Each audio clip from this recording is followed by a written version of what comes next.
Well, a warm welcome back to the History Show here on Uxbridge FM. Ken Pearce joins us again, Chairman of the Uxbridge Local History Society.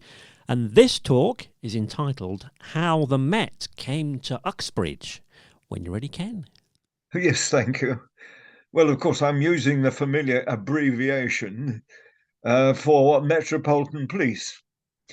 Much in the news these days, not necessarily for good reasons, but how is it that we got the Metropolitan Police here anyway? What happened? Well, until the early 19th century, the maintenance of law and order was usually in the hands of a parish constable. He was someone who was elected once a year at the annual court meeting of the manor. He was unpaid. Of course, he had no police training at all. But he was supposed to, with the help of the local magistrate, keep things in order. And way back, if things really got out of hand, they simply called the army in. This was not really an efficient system, but of course, in those days, people weren't mobile. They stayed where they were. I mean, nowadays, if someone commits a crime, they can be hundreds of miles away in a very short time. That didn't happen in the past. Nevertheless, it was not an efficient system. Indeed, in our area, the Uxbridge Society of Tradesmen was formed in 1772, quote, for the protection of property against thieves, robbers, etc., and to save the expense of prosecuting such offenders. The annual subscription, 5 shillings. The situation was much more acute in central London, and in 1753 the novelist Henry Fielding, who happened to be a magistrate as well, set up his own small police force called the Bow Street Runners. And this was very much a sign of things to come. In the 1820s, Sir Robert Peel became Home Secretary, and in 1829, he succeeded in getting his Metropolitan Police Act through Parliament.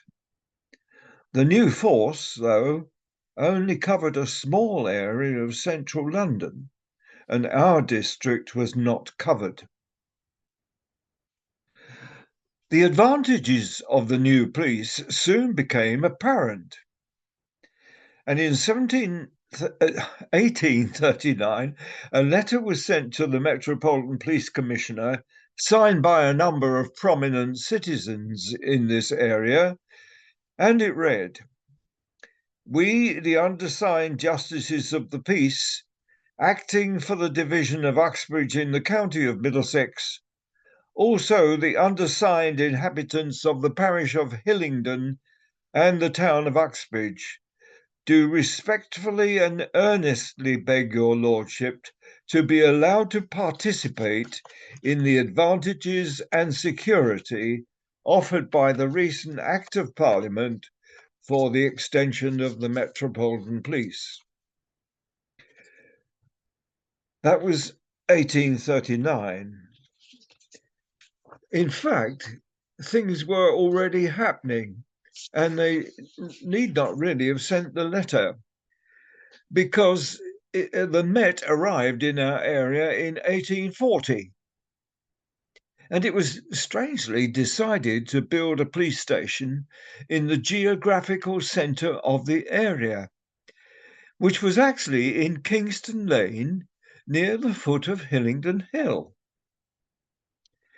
A pair of cottages already there were purchased by the Met, a separate house erected for the inspector, who would be in charge, and other buildings, including cells and stables, were added. That was 1840.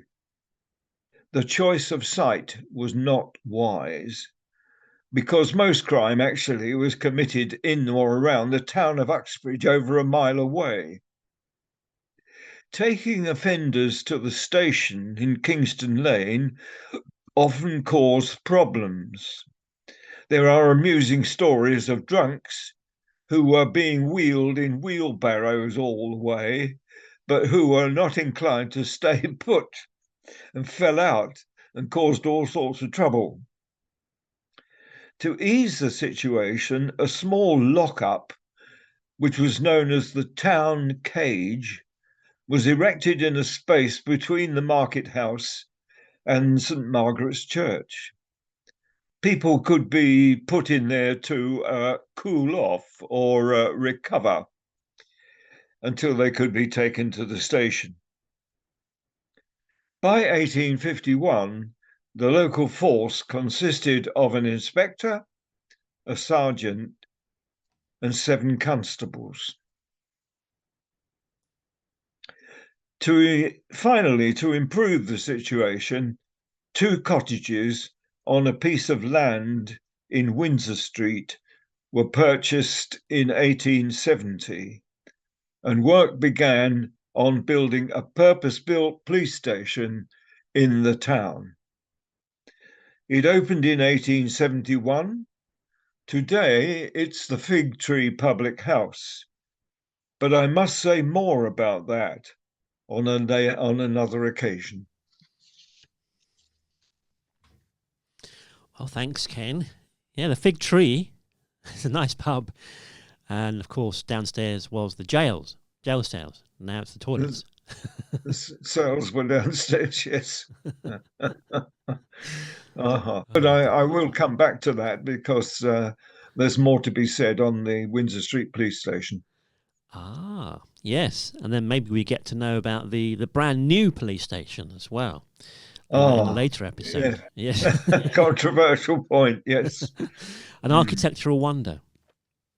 Well, indeed. Thanks, Ken. That's amazing. Thanks for those.